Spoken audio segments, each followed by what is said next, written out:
Yankwato Yabantem no emu aswafo wono en wo hwa hodidie ni nsuwansuwa pa honsam so Cecilia Benada pa wode na enu asiwa wo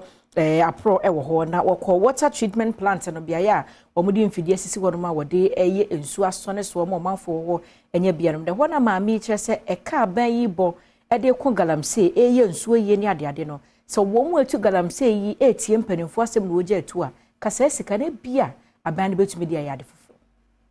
Ghana ban epim so biya senka akwanbone nipa binu faso etu efama gudie obetimi ayi kura efri omanyi mu nanso ekamea esesa abotaye no ntimi enru ho oswafo a wo hye ensuwansuwa ne ahonidie nsam so ma Cecilia Benada pa e de atodwa se aban sika wo sei eti asrafo ogumontene so wonko hye enko Galamsey no wo hunu so mfaso biya nanso wo hye ensuwansuwa hodo e wo man mu tibi e wo mu a aban emfa nani enko ho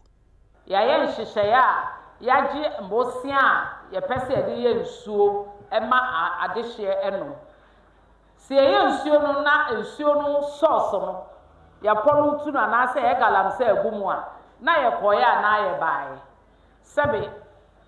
isa watu ewo Galamsey so yi ena ho petesa eka na ban sign bo ema asrafo ni police for eco round ye jai Galamsey ne ya sa kwan ya ye fa so entaye bosia no ye betumi dia ye kwan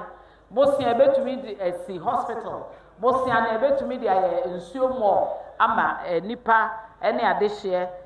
anu enwechi ohina wo presi aheman na nantebo apra wotoso enan enso ekasa ye ewodwaba wo boye no ase no de tudwa se oso omanfo enso ede wo hoje Galamsey ko a aban eko ewo omayi emu intimesre na ya drawing board su bie etu de ende obeba echina obeko eni de chirimete se yeso omo ba ha ndo omo ne ha omo te so omo ko mbesa omo echi asan ko na Galamsey kunu so yen localize no ye manye aye wa ha no ye involve ye because sabi me o mekrasi a ekwa mefa so a me de be doje wa o ya hoho ne edo so bebre